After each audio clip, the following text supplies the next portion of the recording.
It's May 4th, 2023. This is Roqe.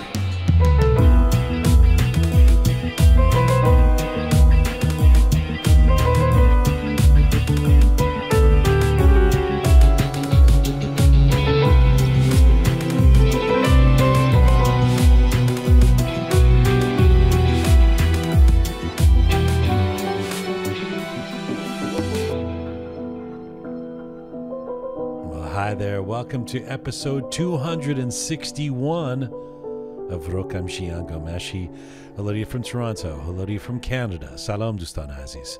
Durud Bashama. Hope you are doing well wherever you are tuning in from around the world. We are on an ongoing mission to build a new audiovisual encyclopedia of Iranian diaspora identity. Episode 261, Pegah. Wow. Did I tell you that when I was in Los Angeles, there was this the well-known actor? Okay. I don't want to say his name because now we've asked him to be on the show, and so I don't want to jinx it because he's going to come on. But there was this well-known actor, and he came up to me. I've never met him before, and said, "How come I haven't been on Roqe yet?" Oh wow. Yeah, isn't that good? That is great. Yeah. Yeah. That was nice. Looking forward to having him on then. Yeah, if he'll come on. After he asked. Well, he did ask. I mean, he didn't ask. He actually was like disappointed that he hasn't been asked, and I think we have asked him. Oh. But anyway, he was aware of the show and a regular listener, and I thought that was kind of awesome. Cool. A Star in the Making. That's the title of this episode, and it's a reference to our first guest, our featured guest, Ayda Rastgoo. And you know that I've been raving about this person. Yes. This is German-Iranian singer, songwriter, performer, really great composer, really great piano player. She's an award-winning classical piano player. She's 17. And I was researching, preparing for this. I think this might be her first big interview in English. I know she speaks English. She actually records some songs in English, and her hero is Adele. But in Germany, smart people speak English. I mean, it's not Europe is, people can speak different languages. But I've only seen her do interviews in Persian, and she's so well spoken. I mean, first of all, she was born and raised in Germany, but she speaks Persian, a lot better than you. Maybe not as good as me. No, she speaks great, and she's apparently writes and reads, and so she's got this perspective, and seems really smart, and she's just uber talented.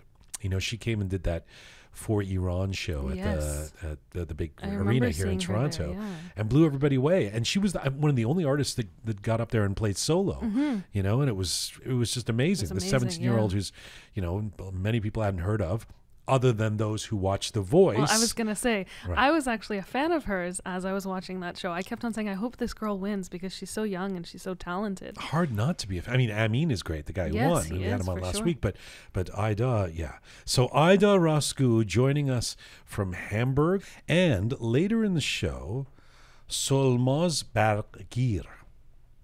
Quite a last name. It's not easy because it's Barg, like electricity, and then Gir. Okay. You say it. Barghir. Yeah. I have to pause. Well, I know. I've never heard of a last name where you have to pause in the middle of it. Ghomeshi. But I don't know how else to say it. Yeah. I think I'm going to... Barghir. It's going to be... And she's been on the show before. Say that a couple of times quickly. Solmaz Barghgir. Barghir. Barghir. Solmaz will be joining us on the roots of the disunity that is taking place in the Iranian diaspora. Yes. She has an idea around taking a new approach to how to support the uprising in Iran for those of us who are in the diaspora, want to support the people inside Iran. Solmaz, as you may know, is a life coach and a motivational speaker. Does very well in social media. She's been on the show before. She says we are experiencing relationship barriers in our community, no surprise, that are causing our inability to unify as a global community. I mean, we've talked about the disunity. We talked about the disunity long before there was disunity. I mean, it's been a theme of the show for 3 years. Why can't Persians work together collectively and stop being angry at each other or shaming each other or canceling each other or whatever it is? and now we're experiencing it when it comes to the support for the revolution and different factions and different groups and different ideas. And so Solmaz is going to take that on and bring her perspective as a life coach. I'm actually interested to hear that, because I think, we've talked about it, of course, but to get someone's perspective who's kind of dove into it or done a deep dive or so, then that'll be interesting to hear for sure. Yeah. Solmaz Barghgir coming up. Ayda Rastgoo, before her, from Hamburg, coming up. We're going to do a bit of a roundup in just a second. When you're breaking in some shoes, that thing where you've got new shoes and they have to form your feet, so I've got these new shoes on, and they're Prada. Okay. Prada shoes. I had to actually look at your shoes for a sec. Yeah, they're Prada shoes, but they're not really Prada. They say Prada on them. Okay. But they're fake Prada. And I think because they're fake Prada, they the leather is not good enough to, it's just no matter how much I wear them, it's not breaking in, because it's just some cheap product. But is it your first time wearing them? It's one of my first times wearing them, because the last time I wore them, they weren't comfortable. So do you remember when I went to Lebanon, Beirut? Yes. And the guy said, why don't you have an Iranian passport? Remember the whole scene out there? So for the first, I can't remember ever doing this in my life. I've always, how there's this imitation, you go to a downtown street or something, and you'll see you can buy a Rolex watch for $15, like that kind of thing, or actually $40 or something. So there's a lot of that in the Middle East. Let's face it, right? So there's these stores in Lebanon where, they're selling oh, look at this Prada. First of all, I would never buy Prada shoes, running shoes. I mean, why would you spend $1,000 on running shoes? Then you really have too much money.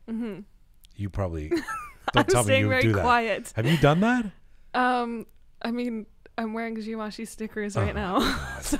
This is why, you know what? I caved for a moment. And I was going to say no, but then I have to be honest. I'm sitting here wearing ridiculous. them. So. I just don't get it. I never, but it's the whole Persian thing. And it's actually one of the reasons why I was like, you know what? Maybe I'll buy a brand, but this will be fun. I'll buy I mean, I'm not, if somebody gives me a gift certificate or somebody, bought me some product, I'm not going to not wear them out of ideological principles, but I really do think it's obscene to spend extreme amounts of money on a piece of clothing. But to be fair, I'll only spend that much if I really, really like something. I have to really like it in order to. But I'm also, do you know how many families the price of Prada shoes could feed? Anyway, so whatever. The point is, and the person I was with was like, get the fake Prada shoes, get the fake Prada shoes. They look just like Prada shoes. So I buy the fake Pradas, and now you're having trouble breaking them in. I wore them once, and I was like, this is horrible. Why did I buy these things? They don't feel. I was more comfortable in my Adidas. What am I doing with this? Yeah. So then I wore them today. I think it's a second or third time I've worn them, and yeah. I mean, this is what you get. It might just take 2 or 3 times. But they look like Prada shoes. There you go. When you said that, I remember, I must have been so young, but I remember when we used to take summer trips to New York City with family, there used to be vendors on some street corner selling or whatever. Fake stuff. They wouldn't sell it on the street. They would hold one item, so let's say a fake Chanel bag or something, and then if they saw you looking at it, they would come up to you and kind of whisper oh, come with me, I'll show you where it is, and they would take you to some weird. That's what happened in Beirut. Yeah, it was exactly. Weird, they took me upstairs in an elevator somewhere. And that's exactly. Then there was all these brand items names, Gucci shoes and stuff. For some reason, they were only $80. Yeah. So there's a lesson in here somewhere. Stick to your Pumas, stick to your Adidas running shoes. You don't need fake Pradas, except you need real Pradas. Apparently, I don't need fake Pradas or any kind of Pradas, unless you want to send me them. We are coming to you on roqemedia.com. It's there that you can link to all of our platforms. We are on Spotify, on SoundCloud, on Apple Podcasts, Instagram, Castbox. If you want to see some visuals with Roqe, in other words, this interview we're about to do with Ayda, if you want to watch it or watch clips from it, you can go to our YouTube channel. And if you like your Roqe descriptions and bulletins in English and in Persian, check us out on Telegram. Also, you can become a Roqe member. We really appreciate this. If you become a Patreon member, go to our website, roqemedia.com, and press the Support Us button to become a Patreon member. Just for a few bucks a month, we'll give you some extra content, and we really appreciate your help in helping us build this audiovisual encyclopedia we talk about. Pegah, thank you. So you're going to come back after Solmaz for the Roqe Roundup. I look forward to that. See you then. Let's get to our featured guest. It's time to get to our featured guest, a young artist I have been raving about on this show. If you were one of the Iranians, the many Iranians around the world, watching the singing competition, The Voice Persia, in the last couple of months, you will have seen this outstanding Iranian-German singer, songwriter, and pianist. Take a listen to this.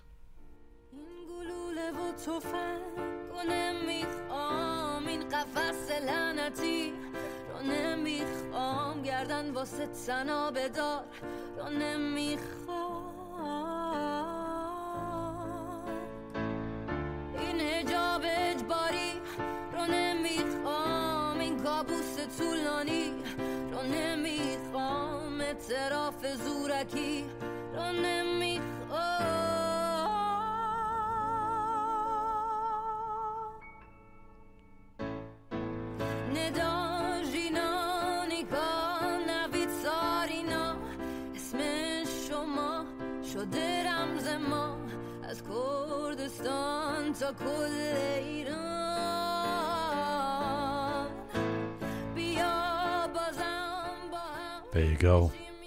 A little taste of Nemikham, a song recorded, performed, and co-written by my featured guest today, Ayda Rastgoo, or Ayda Rastgoo, I should say. And Nemikham translates roughly into I don't want it, I don't want to. And it's something of a protest song she wrote and recorded during the uprising over the last 7 months. Ayda was born and raised in Germany. She started playing the classical piano at the age of 5 or 6. Then she took an interest in acting. She performed in the musical The Sound of Music across Germany. And despite still being in her teens, she has made a name for herself as a brilliant pop singer, an award-winning classical piano player, an actor, and a composer. And of course, she was the runner-up on The Voice. And right now, Ayda Rastgoo joins me from Hamburg, Germany today. Hello. Hey, dear Jian. Thank you so much for having me. Well, you know, I don't even know if you do know. I don't know how much you might have listened to our show, but I've been raving about you, right? That I just think you're. Thank you so much. I'm a big fan. I'm a taraftar. Thank you so much. Me too. Your channel is so amazing. Thank you. And I've listened to many of your interviews. I appreciate that. That means a lot to me. I mean, you are still only 17 years old. I hate to put you in that category, but this has just been quite a year or two for you. Let's start with that. How are you feeling right now? I'm feeling very great. Right now, I've written my high school diploma exams just last week. So I feel very relieved to have them behind me, and now a new chapter is opening for me very soon. So I will graduate and then I will study, and so that's a lot of changing this year for me. Yeah. you know, my guess is, based on your personality and your incredible talents and your ambitions, that you're probably pretty good at school, right? Did you do well in high school? I would say it's okay. It's good. Yes. But you are blessed with parents who, despite, showing the kind of talents that you have in all kinds of areas, including your intellect, who don't require you to be a doctor or engineer, right? Absolutely not. My parents have always pushed me towards my interests, and now they also say that I have to study something which I'm interested in and follow my dreams and my desires, and they've never been this way that they force me to do a certain thing. So yeah. Do you realize how big a deal that is? You know, there's two things at work here. One is that you, first of all, at a young age, and I'm talking about a few years ago, despite notwithstanding your age now, but you knew what you wanted. You knew what your passion is, which is a huge step. There are people walking around in their 40s or 50s or 30s that don't have no idea what they want still. Yeah. And second of all, to have that kind of parental support. I mean, you probably even personally know stories of kids who excel maybe at sports or arts or something like that, and are repressed, especially in the Iranian community, are repressed from doing what they love because there's this idea that, first of all, you have to be tahsil karde and you have to go and get the degree or whatever. It's a big advantage that you have, you know? Yeah, I also really appreciated that I have such supporting parents that motivate me to continue making music, and they have been always the biggest supporters in my life. But I think also in the Persian culture, a lot has changed throughout the years. So I have the feeling that parents get more tolerant year by year. But yeah, I'm very happy that my parents have always been this way. Yeah. When you say they motivate you, I mean, I'm sure they're cheering you along. They were probably there when you were recording The Voice, say, and all of that. But can they be critical as well? I mean, who keeps you in check as a singer and as an artist? Who kind of says, you know, you could have probably sang that better, or go back and go back and record this again or something? Yeah, absolutely. Despite being my biggest supporters, they are always my biggest critics as well. So they always want me to show out the best of me. So that's why they always check out on me and say, that's not enough. So you have to bring out the best from yourself. And they always give honest feedback about everything that I do. And I always ask them how they feel about a new song, for example. I play it for them, and then they say what they really think. And how much of with all your attention now and hundreds of thousands of views and all of that, how much of a diva have you become? I mean, do you do you storm out of the kitchen when your mom says that wasn't a perfect note you hit or something? No, I would not say that I'm a diva. I hope not. I'm the same person I used to be. Well, I happen to know you're not a diva in the sense that I've spoken to another number of people who worked with you. For example, Babak Amini, who was working with you when you came and did the For Iran concert. Watching you at this event in Toronto at the end of March, I mean, you blew me away. You were so amazing up there. And part of what was so amazing, Ayda, is you were one of the only performers to go completely solo in an arena. I mean, it was just you and the piano, the first song you did. It was audacious, but it was also so profoundly impressive. How did you approach that? How nervous were you? Thank you. I appreciate your feedback. So yeah, I was very nervous. It wasn't the first time I got to perform in front of 10 or 11,000 people. I'm not sure how many there were exactly, but I've never performed in front of such a big audience and in such a big arena. I was very nervous also because I got to share the stage with so many amazing and big musicians in the Persian music industry. So it was a very exciting feeling, and I'm so thankful for this experience. But it was also my first time performing with a live band, which is so big, and playing the piano and singing. So it was a whole new thing for me. Was there something that do you have any kind of ritual already that you do? Was there something you said to yourself or something that somebody said to you before you went on stage to kind of bring you a level of comfort to go out there and rock it the way you did? Thank you. So usually before live performances or gigs, I warm up my voice and have these vocal warming rituals 1 hour before the performance, and then I try to calm down and breathe in and out a few times and drink tea, hot water, close my eyes. I try to concentrate on what I will do and not be distracted from the surrounding as possible, as far as it is possible. What was the experience like for you backstage? You talked about the master musicians who were there, the famous icons. I mean, Ebi, Faramars, Shahin Najafi. How was that for you? And was there anybody in particular that made a major impression on you? I would say everyone, each and every one of the musicians that were there were so nice and kind. And the one person that surprised me the most was probably Ebi, because he's such an amazing icon. And before, I didn't know how much of a kind person he is. And we had these rehearsals before the performance. On the second day we saw each other, he even knew my name by heart. And I was like, why does this famous musician know my name and can remember my name? So I was really surprised. But everyone was so amazing.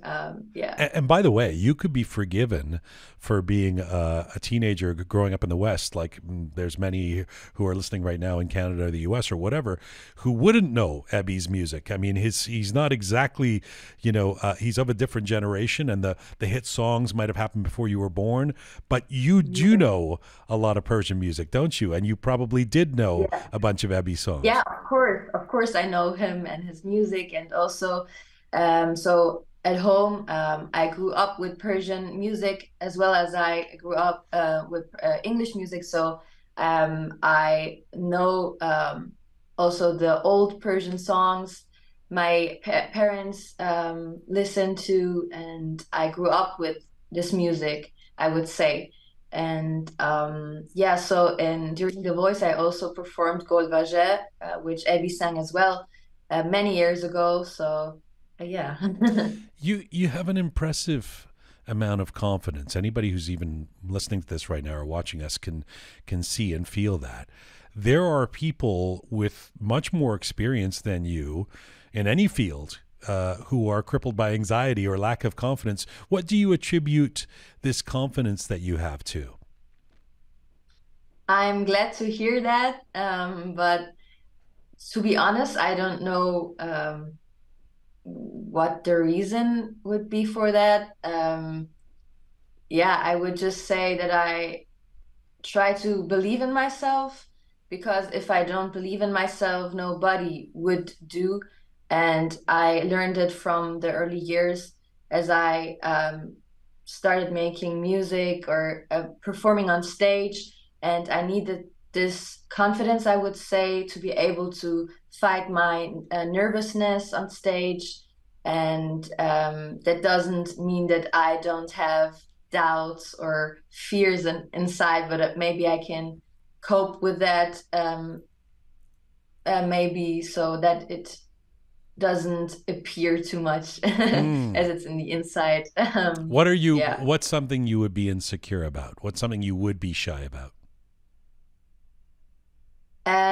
Performing on stage is always a factor that makes me nervous, but because I had many experiences, I had lots of piano concerts and gigs, so through experience I learned how to deal with that so that it doesn't affect my performance on stage.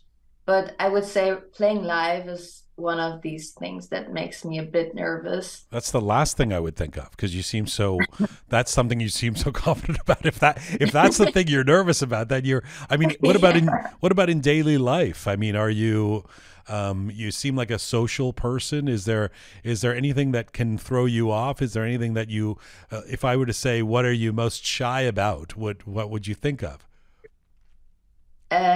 Opposing what maybe other people would think.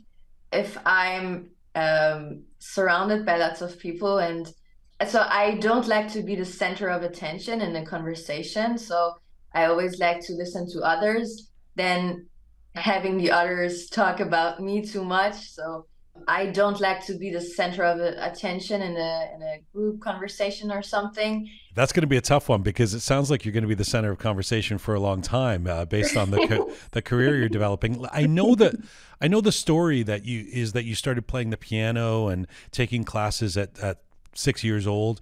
Were you an artistic kind of kid? I mean, was it obvious if somebody saw Ayda when she was 5 years old, which, by the way, was only 12 years ago, but if somebody saw you then, would they go, oh, that's a creative kid, that's an artsy kid? I think that's a question you had to ask my parents, because obviously I don't remember too much. Right. But I know that my mother asked me if there's an instrument I would love to play, and my answer was I want to play the piano. So she sent me to piano class, and from then on, the teachers they said that I have musical talent, and that they saw a sense of musicality inside of me. From then on, I really loved making music, and I didn't want to give up on that. It's interesting to hear you say that you don't love to be the center of the conversation, but did you have dreams of being a star? I mean, there's so many of us that, when we're 10 years old, standing in front of the mirror with the hairbrush, pretending we're singing in front of a huge audience. Were you one of those people, or Yeah. you were? Yes. So I've been always, so as I said, my biggest idol was Adele, and um, one of the first songs I heard from her, I think I was very little, and I didn't speak English at that time, so I just imitated the words she was singing in front of the mirror, and and I imagined how the cameras or the people were looking at me as I was singing on stage, and yeah, What so song was it? is someone like you. Ah, Someone like you, yes. And I think um, people like Adele, who have been my idols, have been the reason why I started singing. And yeah, so there was always this dream of um, not being famous, but that I could touch people through my music. sure. So. Yeah. Tell me about performing in The Sound of Music, because this story comes up whenever I've read about you or heard about, that you performed in The Sound of Music, and this amped up your passion for performing and for acting and for singing. Who were you in The Sound of Music? Were you one of the kids? Yes, I was one of the kids called Bibi, I think. Yes. Okay. And what did you learn from doing that? So I was 8 when I acted in The Sound of Music. It was a big production, so it were 6 months of practice, and it was the first time for me to act in such a professional production, and I loved it. It was such a nice experience for me, and also I had to sing a few songs there, and it was all opera, and from then on, it was the first time for me to sing on stage. So from then on, my passion for acting and singing grew. Did you do the good night, Avidas and goodbye? Did that song? No, it's years ago. I don't remember all the songs, I have to be honest, but there was this one song. I only know it in German. All right. Do so wie der Donaustrom. Na, na, na, na, na, na. Oh, so you did Sound of Music in German? Yes. Ah, because I would know that as do. Songs were in German, yes. Right, that would be do, a deer, a female deer. Yeah. It's so interesting that you did musical theater. I mean, you have every right to explore whatever you want as an adventurer or musically, but it's so interesting to learn of the different musical genres you've straddled. I mean, here you are talking about Adele as an influence. You were in a musical. You learned to play classical piano. You have an interest in Persian sonati music. You were singing opera for a while. You write and sing pop songs. Usually a person sticks to one lane. Do you have a sense of, in all of that, what speaks to you most? When I compose, I write pop songs more, so ballads and piano ballads. As the songs always, so whenever I start a song, it starts with the piano and a few chords. I find a chord progression, and most songs I wrote were pop ballads, I would say. when singing, but whenever, so I try to always work on my piano technique. That's why I play classical piano pieces in order to improve my skills, finger skills, and my technique. But in terms of singing, it's more pop at the moment, but I'm very open to new genres. I love soul, jazz, and other genres as well. So right now, I don't want to choose one certain direction. Yeah. So the music, yes. When you're trained in classical, when you're classically trained, maybe is a better way to put it. Is it hard to, I mean, how good are you at improvising? You know, my sister and I both played the piano, or play the piano. She's really good and I'm shitty. But I am, I guess, a pop piano player, so I can improvise. You could throw me in with anybody. She went to grade 10 in classical piano, but couldn't improvise because she was used to this structured approach. So how do you bridge that divide?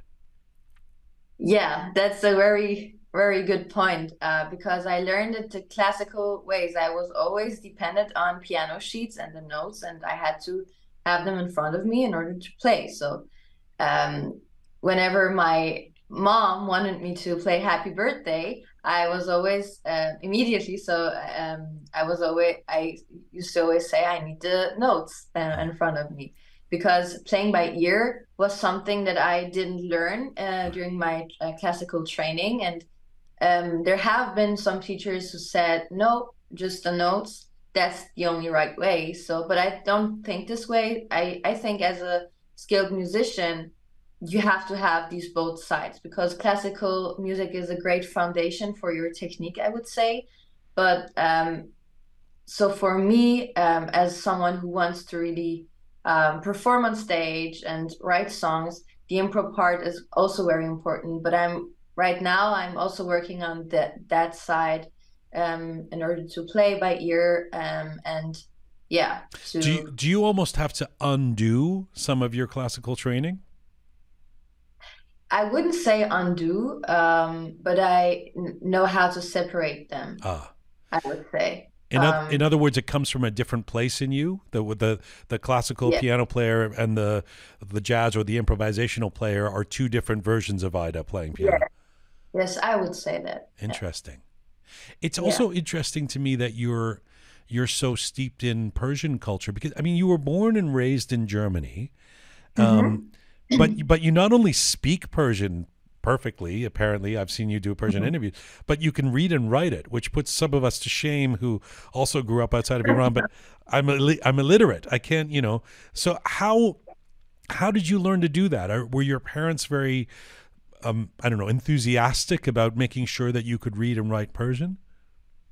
Yes, very much. So so I was born and raised in Germany.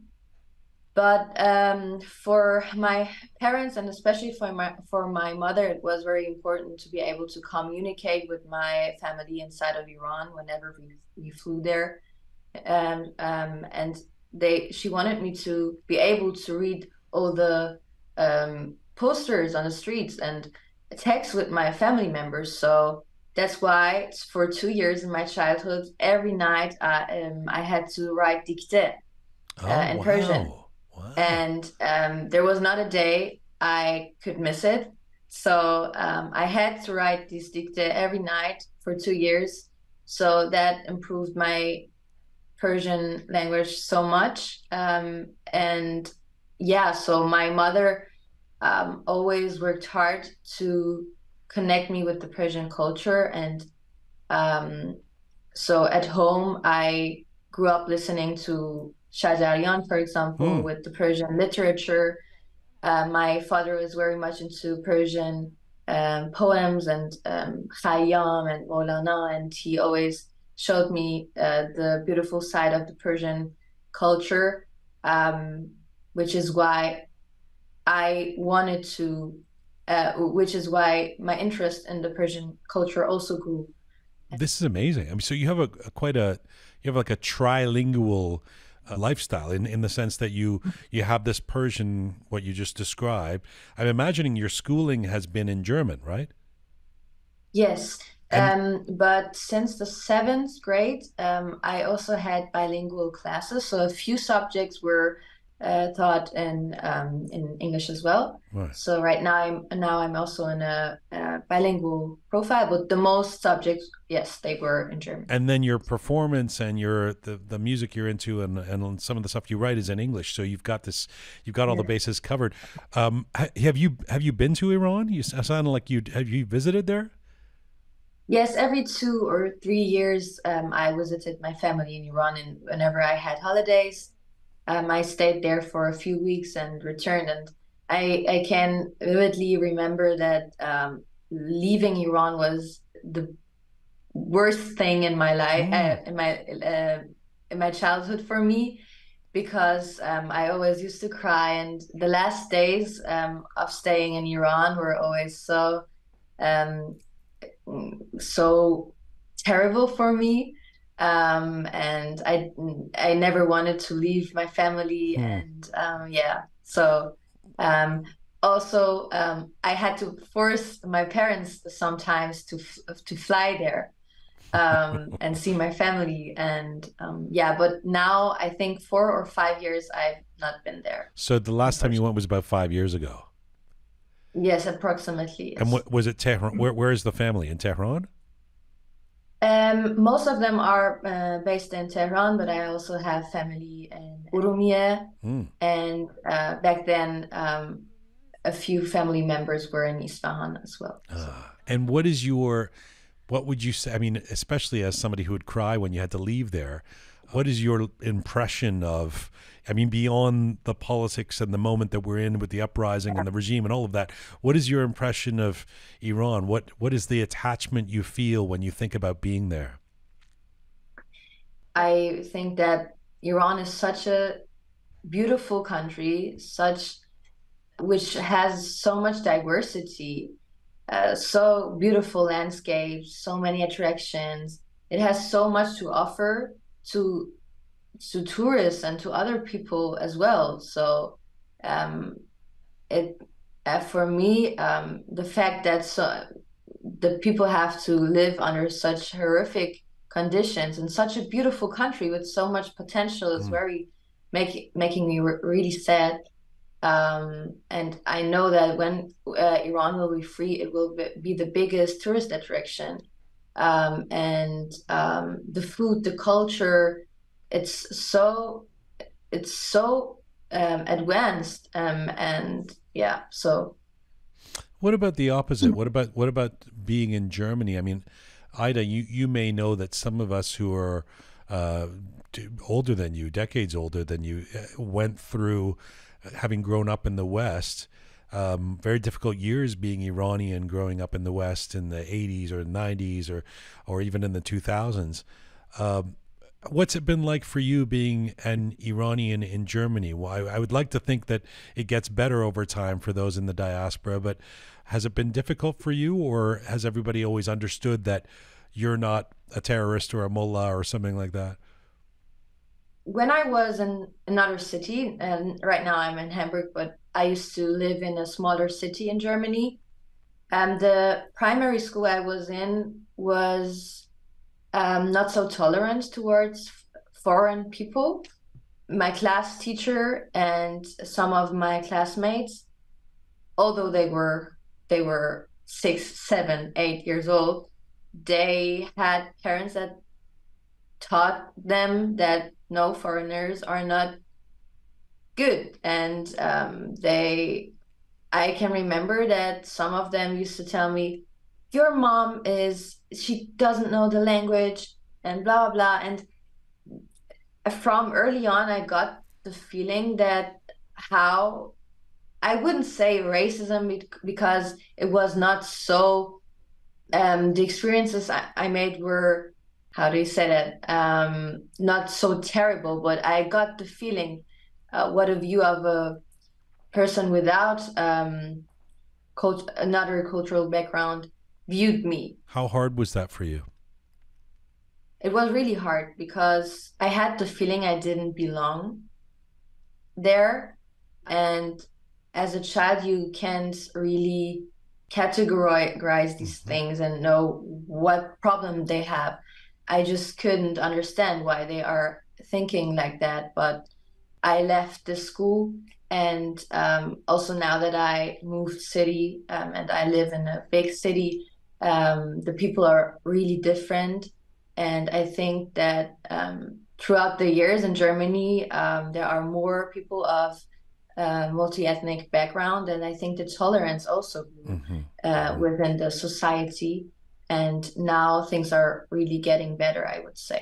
I've got to say, it may be strangely comforting for some people listening to this to hear you say what you just said. Not because anybody would want you to have had a hard experience, but because we look at people from the outside, and looking at you, you seem like you sort of have it all. You're blessed with you're smart, you're extremely talented, you've got some fame now, you're beautiful, you have and you're young, and so to know that you also have experienced some of these things that so many of us have experienced, and probably learned from that is something that a lot of people might be able to relate to. Tell me about how you got involved with The Voice Persia. Yeah, The Voice. My mother saw the advertisement of the show on Instagram, and she immediately showed it to me and asked if I would be willing to participate in that show. First, I was a bit skeptical, but then after a conversation with my parents, I decided to try my luck. And then I auditioned. I sent a video of me singing a cappella a few songs. Then I was invited to the next audition. So and then I got the invitation to fly over to Stockholm. What were you skeptical about at first? The fact that it was a Persian show was a point that made me a bit not skeptical, but I wasn't sure if I could make it, as I grew up and lived my whole life in Germany, and my way of thinking is very German, and I was not so sure how, because it was the first time The Voice was produced in a Persian production, and I couldn't really imagine how things will work. Of course, I knew the other competitions like Stage or the Akademie Gugush, but I didn't know if it would be the same as The Voice of Germany, for example. Did you know as soon as you entered how well you would do, or when did you have a sense that you would really get as far as you did in this competition? If you would tell me that I could make it to the finals, I wouldn't have believed you because it was just simply another thing that I didn't went there with the attitude to win. I just wanted to bring out the best from me and perform well. The focus for me was not winning or being the first one in that show. And the fact that I could make it to the finals next to so many amazing voices was very surprising for me. And I don't believe that so whenever I see these videos, I think it's another person, it's not me. A lot of people wanted or even expected that you were going to win. I don't know. I think I'm very happy that won. He's great. I love his music and his genre, and I think I'm so happy that he won. And he's a lovely guy. You may know we had Amin on the show recently. Yeah, I've listened to your interview. Yeah, and he has, it occurs to me, an inverse story to you. He grew up in a family and in a community in Iran, as you know, Mashhad, that were not supportive of his music. You must have thought about what your opportunities would have been like if you were in Iran, especially as a woman who would not be allowed to record solo, perform in front of mixed crowds. Do you hear from young women in Iran who are inspired not just by who you are and what you've done, but by the opportunities you've had because you grew up in Germany? Yes, so I'm also very grateful to be raised here in Germany and to be able to grow and do the things I love. And the fact that my peers in Iran, they have to hide themselves and their identity, their interests, and everything they love, they don't get arrested or imprisoned or something is I sometimes, when I have to be honest with you, I feel ashamed that I have these privileges and I feel very, very bad.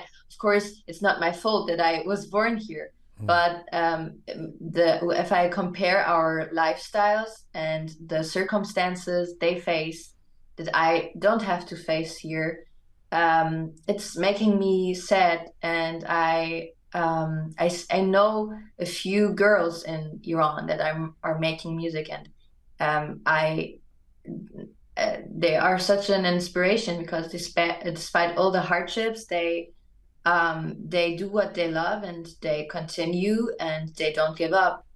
100%. Every once in a while, somebody will play me something, and I'll go, "Oh, she's amazing. Where's?" And they say, "Yeah, she's inside Iran. Inside Yes. Iran. How did they even record that?" And Yeah.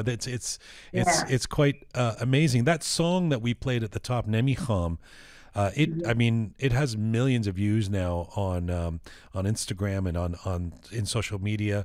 Tell me a bit about what that song means to you now, as it's become this sort of bigger than life representation of not just your views, but a common sense that a lot of folks have had. Yeah, Nemi Khan. It was a way for me to burst out all my anger, my sadness, and all my emotions when the revolution in Iran started. So for me, it was important to echo the voices of the people in Iran and their demands and what they nemikham, so what they don't want anymore after 44 years of suppression. And for me, the fact that so many people could resonate with the message of the song, and I got so many lovely messages that people used to cry with the song, that people got encouraged to stand up through my music. It means so much to me, and I'm very happy to having achieved that. Is this correct that you attended that massive rally in Berlin where Yes, 100,000? yeah, yeah, I've been there. What was that experience like for you? The fact that so many people are united for one goal, it made me really emotional to see so many Iranians from all around the world, from Italy to from all other countries, who were only wanting the same thing, freedom of Iran. It was really touching. It is it's such a great pleasure to get to talk to you. As I said, I'm such a fan, and I really, you have such remarkable talent. I can't wait for you to tour and come So and much. play your own shows here in Canada or the United States. I can only imagine that you could already start playing theaters here. You're popular and people have a real sense of you. Tell me about what you are, before I let you go, what you're most excited about doing in the weeks, months, and years ahead. I mean, you've just finished the high school tests, right? So Nearly. One is left, but it's in 2 months. oh, what subject is that in? It's a history. Oh, well, you can handle that. That's history's fun. So what's the plan? What's the plan now? That's a very good question. I don't know yet. So I know that I want to study something that is connected to my interests and my music and art, but what exactly it will be is not clear yet for me. I will take these 2 months to think about that and research. But no, I don't know yet what I want to do. But I know that regardless of what I will study, music will be my number one passion, and I will definitely give my best to achieve my dreams in terms of music and release songs and write more, compose more songs and release more. So Well, we can't wait to hear more from you. I can't even imagine how amazing you're going to be when you're really old, like 19. You know, it is such I'm so glad I got to talk to you. I hope you do visit Toronto again, and you know, maybe you can come play in our studio one day. But in the meantime, we're sending you so much support, and congratulations on all your success and the success with The Voice, and hope to talk to you again soon. Thank you so much. It was an honor for me to have this conversation with you. Merci. Khudafis. Yeah, Khudafis. We will rise up.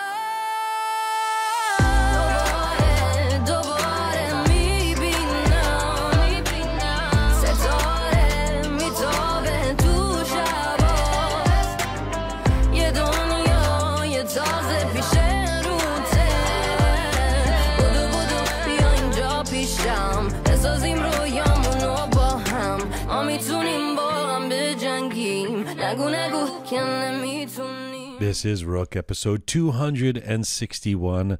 I'm Jian Ghomeshi. My next guest is a life coach, motivational speaker, and stress recovery specialist. Solmaz Barghgir is the host of the podcast Lam Ta Kalam, and the person behind the popular Instagram page, Solmaz Barghgir Coach. She has been working diligently to produce helpful content regarding the current situation in Iran. And right now, it is a pleasure to have Solmaz Barghgir back here joining me live in the Roqe Studio. Hello. Hi, Jian. You're laughing because you know that your last name is a challenge for me. Yeah. A guy named Jian Ghomeshi, who went through his entire life with kids not knowing how to say his name in school. Yeah. But Barghgir, you've got the G and the G, Barghgir. Yeah, it's difficult. Is Even there in a, Farsi. can you just get a little closer to the microphone? There you go. Is it a, do I pause after I say the Barg? That would be helpful for you. But it's not the way it sounds, right? No, in Farsi we are in rush, right? Go for it. We say Barghgir. Well, there was a little bit of the Barghgir. I did it for you. I can't do it fast. Do the fast version. Barghgir. Nah, there's a Barghgir. Pass. I wasn't bad. Yeah. If only the conversation we're about to have was as fun as that. We you know, I really appreciate you coming in. In fact, you partly are back here because you reached out. Yes. Saying that you've been thinking about how we are thinking about this uprising, this revolution that has taken place over the last 7 and 8 months, and the different emotions we've experienced, from euphoria, believing that change was imminent, to deflation, maybe now seeing that change is not imminent. We spoke so much about the catharsis so many Iranians around the world felt in the fall. You know, the rebirth of Iranian pride. We even talked about the uprising. I remember one of my guests in Istanbul talked about it as a collective healing we were all feeling. Exactly. It has not panned out that way, it feels, recently. First of all, just set the stage for me as a stress recovery specialist. What have you witnessed in terms of the stress level of Iranians in this period, say, since Christmas time or since Nowruz? It's been, that's exactly what, the way you described it is what exactly has happened to us. It's been like a roller coaster. We have been up and down. With my clients, I talk with them. Of course, my clients are outside Iran, and all of them have this frustration that, wow, what happened? It's like nothing has happened back home. And my colleagues ask me, what's going on in Iran? And I have nothing to say. And, you know, part of my job with myself, with my clients, is that we reflect on what's happening to us emotionally, physically, spiritually. And one of the reflection for myself is to learn that revolution, any movement, something like that, is not that something that will happen in a blink an eye. You know, we are so in such a culture, in such a day and date, that we think that whatever we want, it should come, like it's like a click, right? Amazon shopping. Right. The currency of the 21st century is speed. Yeah. That is what everybody wants. That's the value in life, is speed, speed, speed, speed, Yeah, speed. exactly. But that is not what well, it's not what life is all about, first of all, but it's not even realistic in terms of what life should be. Life is not a TikTok exactly. Video, and it's right? not what should have happened in Iran so far. But when did you, so first of all, when you had this kind of eureka moment when you realized that change is not going to come quickly for us, when was that moment? What happened that you sort of, that clicked for you? Yeah, for me, it happened when I saw every single client of mine is so anxious, stressful, and I was thinking, what is the reason for this much of stress when there is not that much of bad news from back home? And I learned that we are stressed because we think what we expected is not happening, and that's stressful.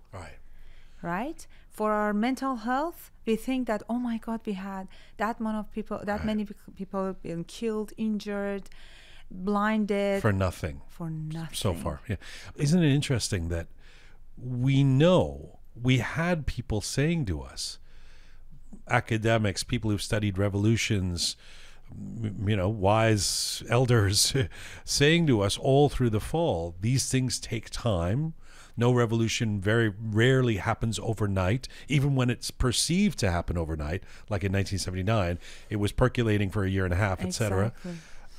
And yet, we all kind of had this aspirational sense of maybe this will be over by, my cousin was saying, by Christmas it's done, and then he changed that to Nowruz, and now he kind of doesn't say much about it, but I mean, we all had that hope, right? Exactly. So we're it's not logical that we are disappointed.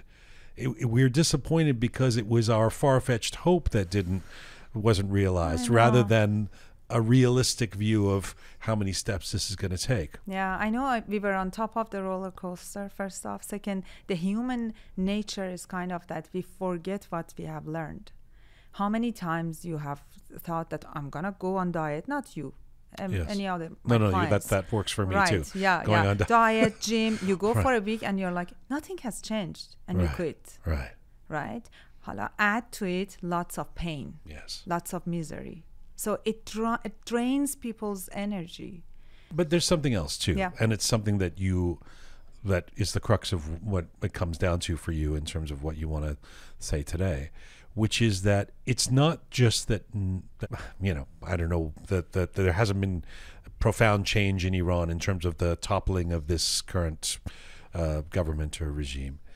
It's that the unity, the collective euphoria, the hey brother, hey sister, high-fiving that we were doing in the fall, that feels like it's dissipated. We've if there's been one underlying idea of this program for the last 3 years that I've been doing, is that we talk about Iranians are divided people. We can't get it together collectively, and sometimes we do that in a joking way. But to actually see that taking place, to see that disunity now on a daily basis, glaringly in social media, as the so-called opposition leaders, the factions that support them or don't support them, war with each other. That is really jarring, and yet it underscores what we've always said. So from your perspective, why are we having so much trouble with unity? The reason I approached you was the interview you had with Maziar Fallahi. And part of it, Maziar said, Iranians have lost hope. Iranian government wants to make us think that we are miserable people, we don't have any hope.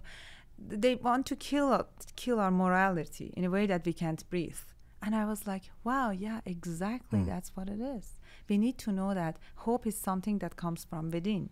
And in order for me to have, that was the pivot moment in my social media activity, in my podcast. I learned that Solmaz, instead of being direct, sharp, black and white, you need to add color, to add spice to your message, and to bring some hope to people's mind by thinking that you can't be direct and have hope.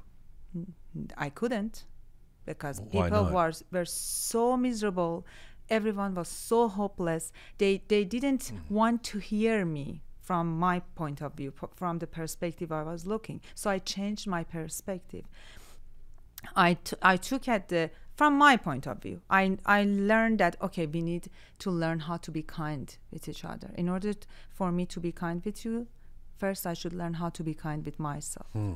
In order to be kind with myself, I need to have empathy with myself, with my abilities and disabilities.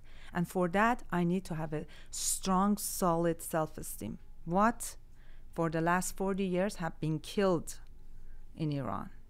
When you talk about relationship barriers that Iranians have, this is what you're talking about, right? We don't have empathy. We are not kind to each other because we are hard on ourselves. We're not going to figure that out in the next 6 months. I mean, no, but we need to start from somewhere. It's been 40 years. We are saying, oh, this is not something that we can do in a blink and eye. Okay, so let's start it from somewhere, right? And I started it. So, okay, before you tell me how you started it, so what are we talking about? We're talking about lack of compassion? Lack of empathy? Lack of empathy, lack of understanding. And how does that play itself out? When I don't understand your point of view, I say my way or highway. Right. When I don't know how to agree to disagreements, right, and I always fight, right, I cannot be united to my fellow Iranian. There is it's so clear that, between somebody who's a left-wing activist out there and a monarchist and that the response to each other, I mean, if social media we know is toxic, so maybe it's not the best example, but if you do look at it, it's not, okay, let me try and understand your point of view and see if we can come to some middle ground. It's basically fuck you. Yeah, exactly. Yeah. Good. You used it. Yeah, they're just F you. It's my way or highway. Right. They were with me. They were the same with me. Many people attacked me. When I was active, they attacked me. Why are you so active? Oh, who are you? You're a coach. Shut up, blah, blah, blah. When I started to pivot, they're like, oh, what happened to you? See? You're one of them. You had said something when you were talking about the interview with Maziar Falahi. We were in that conversation with Maziar, he was talking about the question of whether how we feel about people partying or people having a good time, or if we should always just exist in some state of sadness because we're thinking about the kids who've been killed. How does that enter this conversation around compassion and empathy? We don't know we are living in Canada, in Toronto, right? We are sitting here. I'm very safe. I feel safe that if I go out, something happens, cops are there, they will protect me, right? I have no right to judge people who are in Iran. And from my point of view, they're partying. I'm not saying they're doing right or wrong, but this judgment means that I have no empathy to the situation they're living in, right? So when I take that part out, I can see through the direction of their thoughts. They're in misery. Many people in Iran, they don't have good life. But the empathy piece, I mean, the disunity, it doesn't always exist between the people in the diaspora and the people inside Iran. It's the people with each other in the diaspora. Exactly. So what if the person is partying in Richmond Hill? No, I mean really. You're someone who doesn't like that or something. I mean, how does the compassion piece come in there? Yeah, the compassion comes that if I think that person is not doing something right, it's from their point of view, it's from their upbringing, it's how they live their lives. If I can do something, I will focus on myself. I always say, bring the Zarabin back on yourself and look at yourself, see what's going on with you. Why are you so hard on that person? Because you're not kind to yourself too. And if I'm harsh on him and say, oh, Jian, see, you're doing this and that, how come, will it be enrolling for you? Will you listen to me? Never. No one can be harsh on other people. I had a friend who was always telling other friends, why don't you come to the protest on Sundays? You're not good at Iranian, blah, blah, blah. And they would not come the next week too. And she would be more frustrated. Right. And I was like, this doesn't work. Well, it's funny how far we've traveled in just a few months. I mean, speaking the roller coaster analogy, there was a moment in October or November when if somebody didn't say something, if somebody wasn't at the rally, they were suspect. I mean, we were just like, what's up with, is this person working for the regime? Why are they not?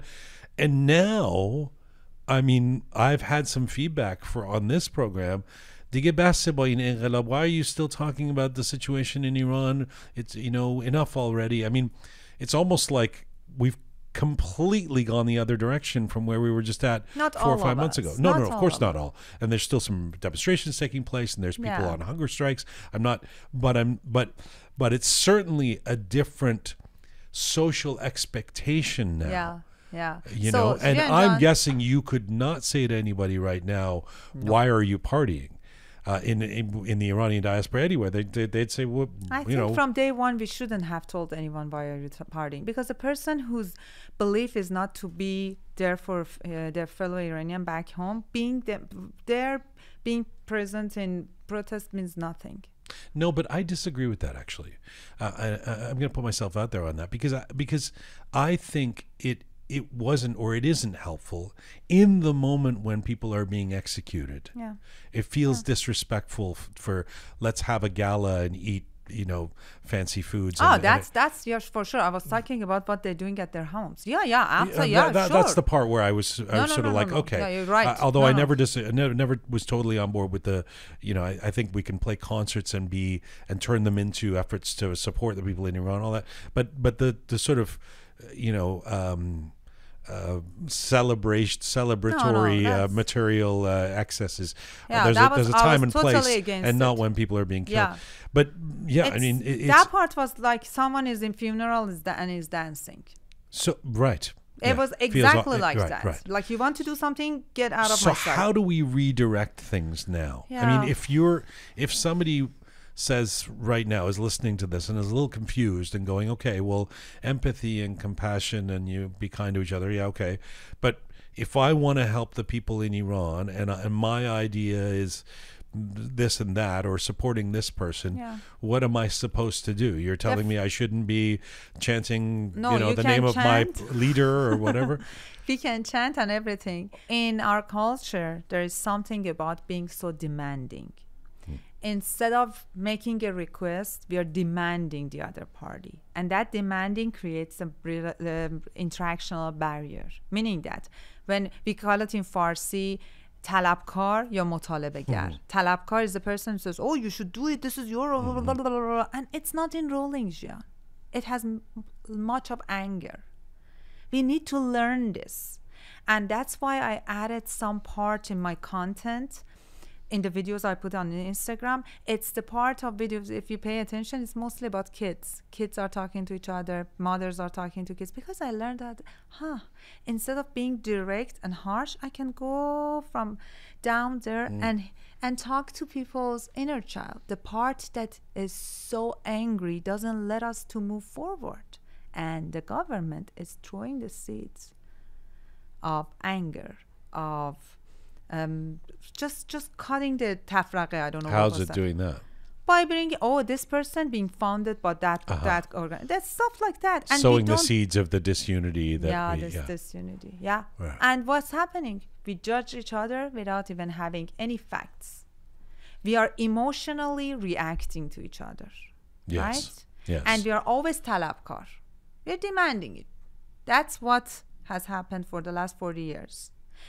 Earthquake happens back home, everyone is like, oh, the government is that's I'm not saying the government is perfect, of course it's not. Yes. But I'm saying we always disregard our own roles, right? And that's the part we need to consider when we are in a relationship with each other as Iranian. We need to accept that no one is complete. Be kind to each other first. I'm not saying, hug each other and say, everything is all right. No. But when I go to attack someone and judge them, just give a little bit of benefit of doubt. Maybe that person has something to say, right? So what if somebody has a really, really different point of view of what we should do than you do? Like, what if somebody, I don't even know what your exact point of view is, but if you don't support bombing Iran, what if somebody says the answer is to bomb Iran? Last time we talked about it too. I have learned to think, where am I investing my energy at the moment with people? Like, you're talking about bombing Iran, I'm like thinking, does Jian has bombs? No. Who cares what Jian thinks? Sorry, as an example. So let's disregard. Yes. Come on. Okay. Thank you. Yeah. No. I feel bad. No, yes. Say I'm the person saying. Go ahead. Yeah. Play it out. Say it. So I don't know. I'm saying bomb Or- Iran and you disagree. Yeah. How I'm do you thinking approach that? Instead of engaging with someone whose thoughts or words would do nothing and make more tension there, right? Don't engage with them? No, don't engage. Avoid them. Not to avoid. Agree to disagreement and move on. Uh-huh. Right? Unless they have the bomb in their pocket, they're going. But how do we actually have constructive conversations then? Yeah, exactly. Let's I mean, let's focus shouldn't on you talk stuff. to the guy who wants the bomb and say, tell me No. what your reasons are. Hey, maybe we can have a conversation about this and I disagree with you. Let me go with that. Like a couple of months ago, I was in a gathering, and a person started talking about a fellow Iranian in a very bad way. You know that person too. And she was going on and on and on. Yeah, this person, egomaniac, this and that, is doing nothing, using this revolution to get influencers and everything. And I just asked, do you think that person has done one good thing? And she was like, because she was just making the whole thoughts toxic for no reason. Like, Right. how does it serve us, right? Who is supporting that person? Right. And she was like, yeah, in some aspect, I was like, I'm really curious. What was that? Right? And we ended up to talk about something that was constructive. We agreed to our disagreements and we moved on. I could not convince her that she's talking like toxic about someone who is not present to defend themselves. Right. And this is our dominant culture. Yes. If that person was in that room, she would not open her mouth, Yes. right? And I could not directly and harshly tell her, shut your mouth. This is not right.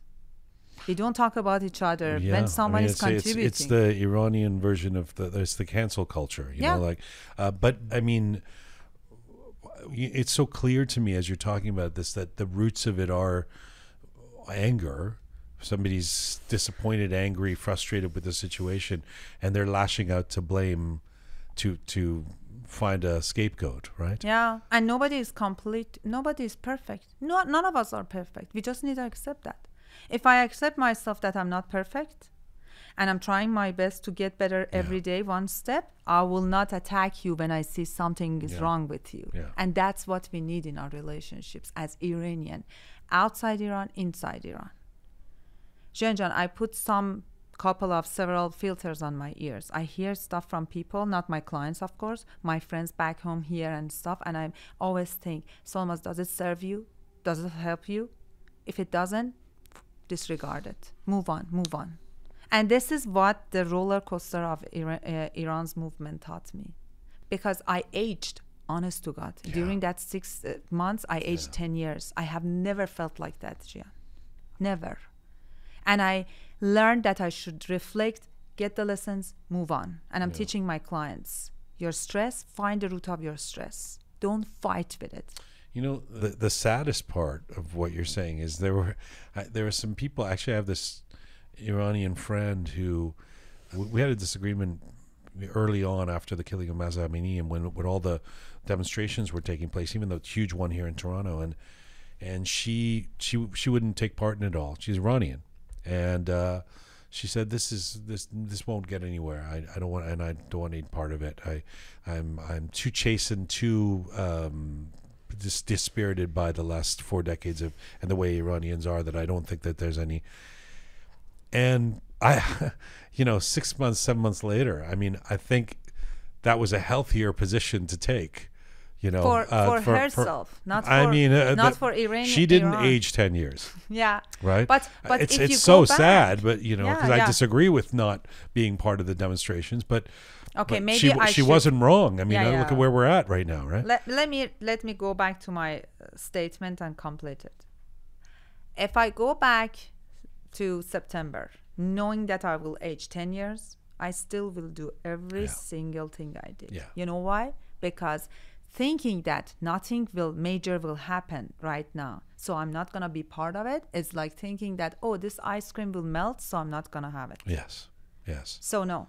And by the way, we shouldn't be talking in absolute terms as if nothing has happened, because as we know, the goalposts have changed so much, and there's so much headway that has been made, mostly due to the brave young women and men in Iran. But I mean, even the way the diaspora has organized has completely revolutionized in the last 6 or 7 months. So there is that, it's not like it was a major achievement. But we just haven't, it just didn't all come so far. It didn't come through the way that we thought it should. Yes.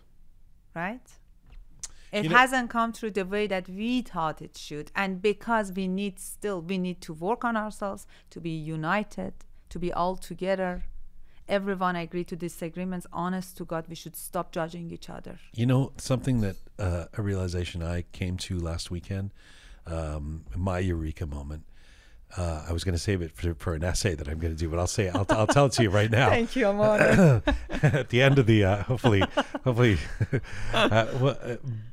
my eureka moment was because I was marinating on this idea of how there's so much disagreement amongst the different factions, let's call it, different opposition leaders and their, and how that's been deflating to see, the accusations of, you're a communist and you're a mujahid and you're a wannabe king and all of this kind of stuff, right? And then I was thinking, my moment over the last weekend was, well, you know what? Maybe this is meant to be. This is part of the process. It's not fun, and it is frustrating, but it is something our community needs to go through. And learn. And maybe it's not a bad thing that we're going through it now. In other words, if the regime had been toppled in November, all of this stuff needs to still flush out, right? I mean, I'm not sure that just because the regime that there would be all unity. Now we'd be doing it with a country that needs real leadership and all of that. So I mean, this stuff has to happen, and maybe it's tearing off the scab and dealing with the wound, and in that sense, it's not a bad thing. Let's let the community has to go through this and figure out that this isn't helpful, and on some level we have to get through these disagreements and debates and find what the points of connection and unity are going to be, right? Yeah, that's such a good reflection. You see? See? Join me on my podcast. I'd be happy to. Oh yeah. Now that I know how to say it, lam takalam. Lam takalam. Yeah, that's exactly what I wanted. I learned it and I want to distribute it. That in order to get to a result, we should be patient. It's like you want to get a PhD. Can you get it in 6 months? No. Revolution is worse than that. Yes. Way worse than that.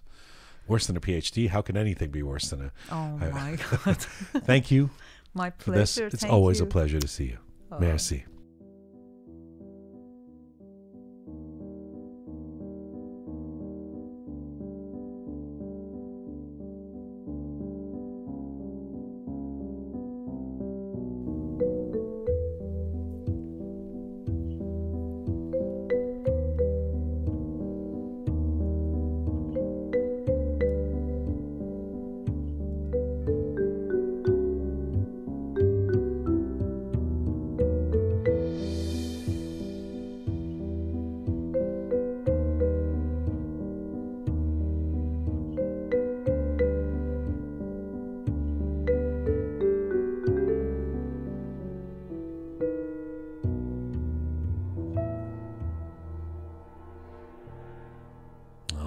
Solmaz has left the studio.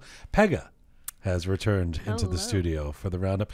Those conversations, I really appreciate what Solmaz is trying to do in terms of addressing what our next steps are and the roots of our dysfunctionality, which are not going to be solved anytime soon, but deserve a hearing, in terms of how we can put this community on the same page. But it's such a tough conversation to have, and yet a necessary one. Absolutely. One we've talked about so many times. So many times. And it feels like we kind of go in circles, but at the same time, I agree with pretty much everything she said. Are you okay there?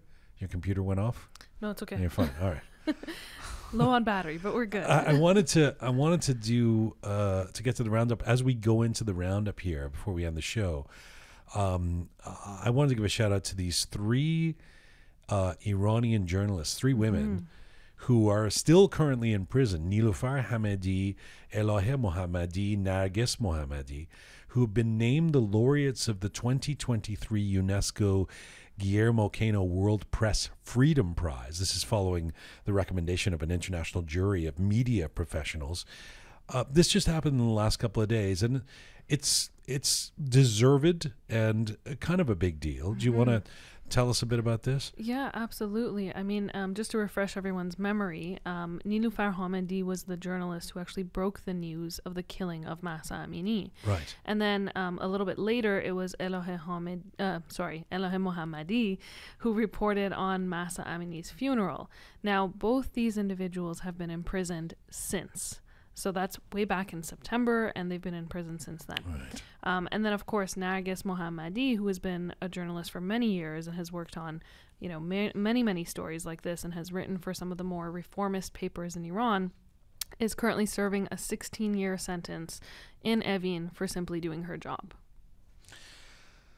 Yeah, I mean, this kind of recognition, you'd hope for a lot more for these three than just winning prizes from outside of Iran. Absolutely. In terms of their bravery, the importance of the work they've done up until now, and the work they continue to do. Nargis is writing in prison, right? Yeah, that's exactly what I was going to mention, is that while she's been serving this 16-year sentence, Nargis has actually been taking that time to interview other female prisoners and to write their stories. So she's currently working on a book, and it's going to feature all of these various stories. Well, good on UNESCO for the recognition, and every bit counts in terms of keeping the spotlight on the atrocities of Iran. What else you got for the roundup? Well, speaking of atrocities, I was going to mention the meeting between Raisi and Assad recently. So this was a very significant meeting, considering there had been Isn't that a ball of fun? Those two together. It's Yes. like a day at the amusement park. Yeah. Well, the headline has been the meeting of the two butchers is what they're being referred to as on Persian Twitter. On Persian Twitter. I was going to say, where's the headline? You've seen that? That makes sense on Twitter. Yeah, on Persian Twitter. So I wanted to actually talk about this because it's quite significant. This is the first time an Iranian president has visited with Assad in Syria since the civil war broke out back in 2011.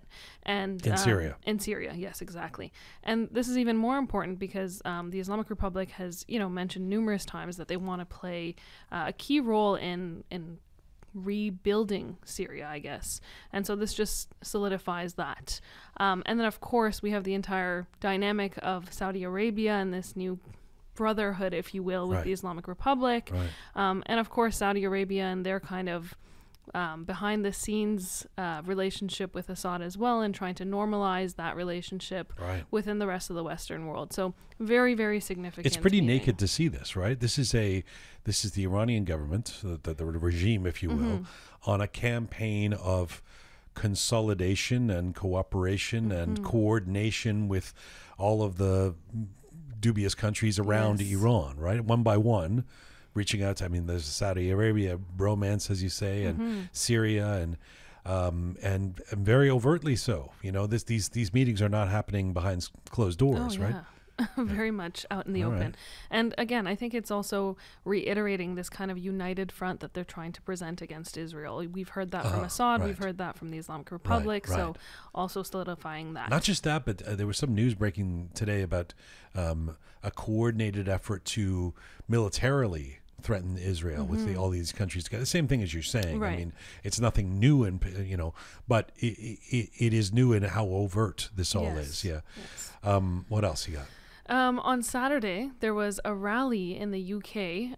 Thousands of Iranians showed up, and this was in support of Vahid Beheshti and his campaign to have the IRGC listed as a terrorist organization by the UK.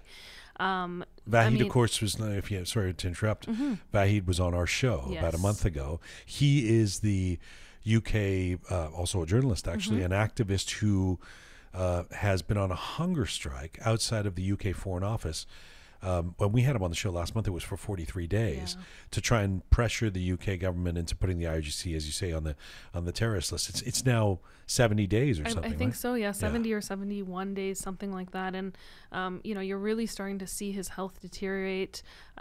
These images of him, he just looks so frail. But what I wanted to mention is it was such a nice outpouring of support again, and it had been some time since we had seen that, so it was really wonderful to see thousands of people show up and to support this cause.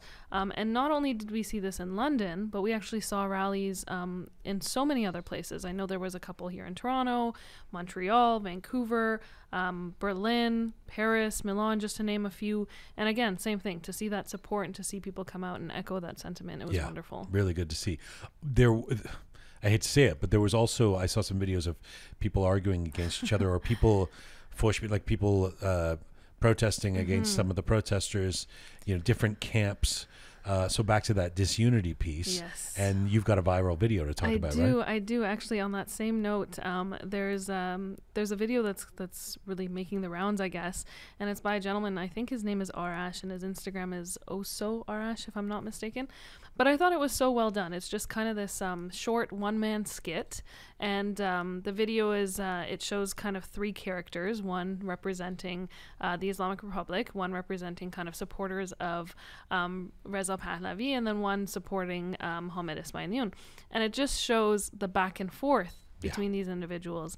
And ultimately, the point of this little skit is to show the only person benefiting here is the Islamic Republic. Yeah. And I just thought it was done in such a comedic manner, but it was, it really drives that point home that this is not helpful to our cause in any way, shape, or form. It's quite profound. I mean, and so that video's gone viral? It has, yeah. I mean, it's funny. I mean, it's funny as well. It is.